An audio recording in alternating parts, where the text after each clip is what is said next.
Hey, I'm back. It's been, it probably doesn't seem like it's been a while for you if you've been watching or not been watching, but it's been a while for me. Um, I've been going through some stuff, and a lot of it is just like mentally, um, just trying to figure out where I stand in all this and the process of things changing and how just being on my own with the girls and it's one thing when you're on your own because I was single, for a while. I was 30 when I got married, so it wasn't like I'm not used to being by myself. It's just that now when it's like my turn to have the girls, it's a lot of work. I really give it up for those moms, single parents, moms or dads, whoever. If you're taking care of kids by yourself with no help, you know, I don't know how you've done it, especially if they're babies and things like that. Like, seriously. So, my outlook on life is just a little bit different now. I've had time to reflect. I've had time to do a lot of thinking, and it's hard because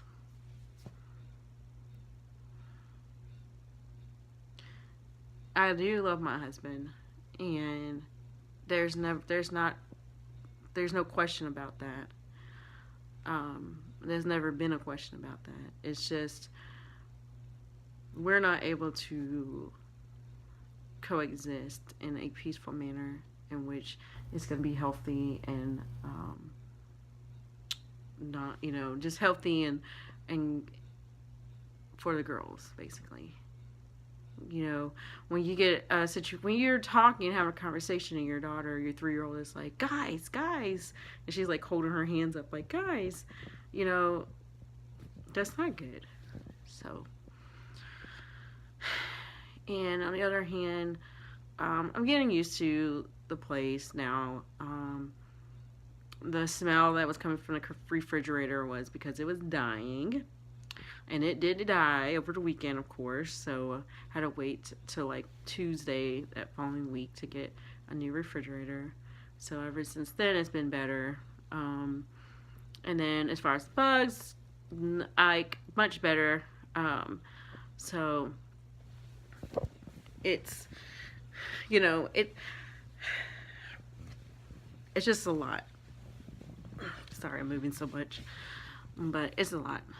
So, my friend, she's helping me out a lot. She's actually dealing with a divorce of her own, and so it's like we're kind of leaning on each other for support, and that's been really helpful. And if I can even suggest anything to anybody going through the same thing, it would be to find a friend, preferably someone that has gone through what you're going through or is going through what you're going through, because it makes a difference. Nothing wrong with people like friends, single, married, whatever, nothing wrong with that. It's just that their perspective is going to always be different. They'll be supportive, your family will be supportive, but at the end of the day, nothing is better than talking to someone who has experienced it or who is experiencing it, because they understand where you're coming from, and they're however far along they're in that process, they're able to give you some insight on how to proceed, how things will get better. I actually had a friend of mine that we grew up in church together, and just connecting back with him and just asking him questions, that was helpful, and then just knowing that, they're still cool with each other. They're able to co-parent, and like you said, it's like things will get better, like things will be good again. And so that was very encouraging to me, because at some point you really start feeling like there's no hope. And for me, I started feeling second guessing myself, second guessing everything. Is this the right thing to do for me? Is it the right thing to do for the girls? It's just so many different things. At this point, the girls are fine. Kids adapt, and that's something that you'll learn as you grow. When kids adapt to things, they're very adaptable. They're more adaptable than adults are, and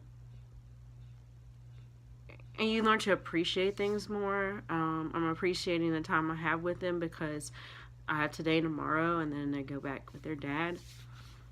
And but it's still gonna be good because it's not like I can't see them when I want to see them. And then two, it's a nice little break, especially when you have so many things to do and you're not able to do it because you have to take them everywhere and you can't just go to the store. Being in this apartment, I have to take the trash, to across the street. Like, it's like, it's a way, so it's not something I want to bundle them up for, get them in a car, or get them bundled up to walk across with trash. It's like a whole thing. And I don't want to leave them in an apartment by themselves for even like 5 minutes. So, my friend came by to help me put my pictures up and living room and my mirror and everything, kind of making it more homey. And, just a real blessing. And she stayed so I could actually just take the trash out and get some milk for the baby and things like that. So just things like that is just so crucial and helpful. And I don't take it for granted at all. And even like with the even with my ex, he's just very helpful. At some point, like, you have to like set your pride aside sometimes because you might need some help. And so one thing I've learned too is just don't burn bridges. We didn't, like, we've been really cordial with each other. I feel like we get better along. We get along better now than we did when we were just living together. And it's good for us. It's hard, but it's good for us. He actually is going to help me with my washer machine because somehow the hoses aren't tight enough or something. So it's just little things like that we actually have to make decisions on still. The house that we have on the market, so people are trying to lowball us. No, it's the seller's market, and whatever we're asking for is what we're asking for. So, I'm really at this point, I just don't want to fool with people that they keep sending us these low offers, and I'm like, okay, what you're trying to do is send a message, and I'm sending a message right back. Like, no, we're not going to accept it. Somebody will pay it. So it's a nice house. It's a new house. It's in a nice neighborhood. It's, everything is new. We're leaving the freaking refrigerator. Like, come on now. So, gotta get that off my chest. But, I don't know. I feel like things are looking up. For a while I was like depressed. I think the last video I was really down, too. And trust me, things have been crazy. Not like, I say great, but going crazy at work. I love my job and I love the kids, but they've been acting a fool. And I was put in a situation that nobody should be put in with a child, where a child accuses you of something that you didn't do, like putting your hands on them. And if I could encourage parents of anything in this world, is to teach your kids the value of being honest and integrity, and to have some sort of sympathy and empathy for others in their lives. And when you falsely accuse somebody of something that you could really do detrimental damage to someone's life, career, everything, and these kids out here are just playing around with people's lives and they don't even know the consequences, I say, F you, parents, if you do not teach your kids any better. I'm sorry. And that was a situation that I was put in this week, with 2 girls, and I pour my heart into kids. And this is a thing that drives me crazy with the education system, is that they don't pay us enough. So if you go into education, you're not going into it for the money. So that's for one.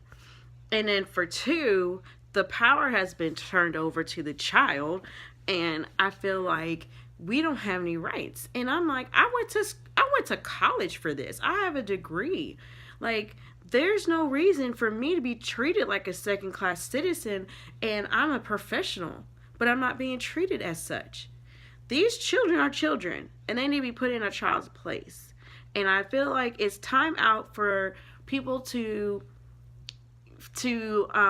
put the power in these children's hands when all we're trying to do is educate them in the first place. We feed them, we clothe them, heck, we even wash their clothes. I mean, you're sitting there, you're a counselor. I'm sorry, I'm venting at this point, but it's just so much that you do, and you pour into kids that aren't your own, and you take from your own family time and effort and energy from your own house to pour into other people's families, only for them to shit on you.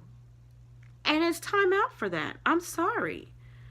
It's like the love I had for teaching is on a decline because, we're walking on eggshells all the time. We can't put our foot down anymore with kids.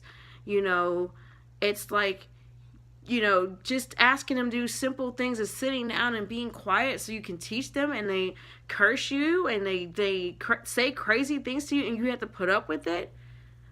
No, ma'am. No, sir. Like, no. And it's unfortunate because our country is losing some great educators because of it. And it's gonna be a demise. It's gonna be at the demise of our country because, our government and in our states and our officials that have their hands on everything, they don't know what they're doing, and we gotta start putting people in power that have experience in the areas that they're supposed to have experience in. If you're an educator, you should be if you're over any kind of education and a commission and all that kind of stuff, you're making decisions for educators, you should be an educator, period, or should have been an educator, because you don't understand it unless you've been in it. And so it's just like, it makes me want to almost like consider running for some kind of public office in some sort of measure to stand up for teachers, to be an advocate and an ally for educators, because I feel like no one is standing up for us. I feel like, I know it's like a tangent I'm going on off of the divorce thing, but it's like, I just feel like no one is standing up for us. Nobody is protecting us, and we're putting our lives on the line. We're putting our families and all of our peace of mind on the line to just educate and to just do our job. And it's like they are making it harder and harder for us to do that, and it's unfortunate. And I've been in this game 15 years, and I've seen so many changes, and it's only been 15 years. And so, sorry for the rant, but I want to say kudos to you teachers out there that are still in it and in it for the good fight, because I understand. You have not enough resources, but you're asked to go over and beyond the call of what your job even is supposed to even ask for and allow. And we're not compensated for it. And having a month or 2 months off of the summers does not cut it. To have kids curse you, question you, give you attitude, abuse you. Some teachers are getting hit. Heck, I was pushed. Cursed. I mean, like, it's crazy. Where do they allow that at? In what company, what professional environment can you go in a doctor's office and go crazy and push the doctor and curse the doctor with nothing happening to you? No. The cop is going to come and escort you out and you probably get arrested. Why do I know this? Because my brother is a cop and he does that on this side. He works in hospitals for dealing, he has patrol for crazy people that don't know how to act. And so, same thing. Crazy kids that don't know how to act become crazy adults that don't know how to act because nobody has told them no. And no, you can't do that. And no, you can't act that way. To stop it. I'm sorry. I'm just coming back. I think the reason why I even got on that tangent is this. We deal with so many things. Like, that's the thing. We have so many teachers out there dealing with health issues, cancer, deaths in the family. Heck, my sister, she's still battling her breast cancer, going for another round of treatment. For me, divorce, but you have to go to work and you have to leave all that stuff at the door. You can't react. You can't in a way, it's like you can't have any feelings. You can't bring any issues to work because you have to deal with kids and they have all their issues they're bringing in. But it's like care for the adults too. We have lives, we have hearts, we have souls, we have mental health issues as well. The kids out there are not the only ones dealing with anxiety. They're not the only ones dealing with depression. I take medicine for depression and anxiety. Heck, you know what I mean? We're adults. We have to deal with anger issues and all those things too. And so just because we're adults doesn't mean it just goes away and it's just easy. So it's just for gosh sakes, it's hard. And it's been a hard week for me. Heck, I had the girls and by myself and dealing with the new move, this new place, dealing with, trying to make the right decision. Am I making the right decision? With the divorce, you're on your own, you're by yourself. And then you have a kid curse you and push, really? Somebody that you pour yourself into and help listen to all their issues? It's a lot. It's a lot. It takes a toll on you. And so,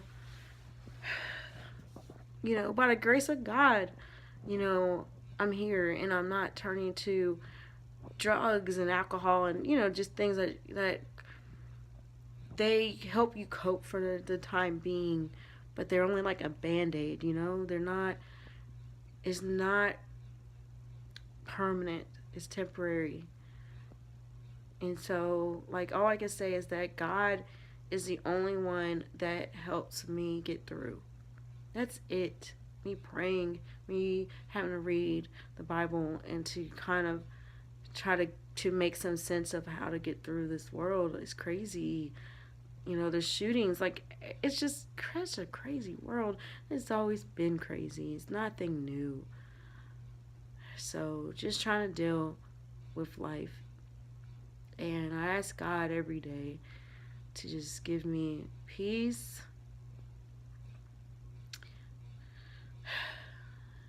And so that I'm not anxious and not worried for things. So I ask that for everybody out there, that they have peace and that they're not anxious for anything. If God takes care of the birds and the flowers in the fields, how much more will He'll take care of us, who He created out of His own image, So we have to keep thinking and remembering those things. And my prayer for myself, my family, and my friends, and everybody else is just that as the holidays are coming closer, for us not to think of ourselves and being selfish, but to start thinking about how can we be better people. How can we learn to love ourselves? How we can't love other people correctly if we don't love ourselves correctly. We have to take care of ourselves. So my prayer is that we take care of ourselves. Just um just like when you're in the airplane, they say to pull the face mask down for oxygen for yourself. You got to take care of yourself before you take care of anybody else. And that's my thing, self-care.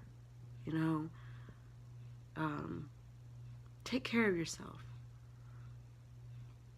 I mean, it may sound selfish, and it may sound like, totally just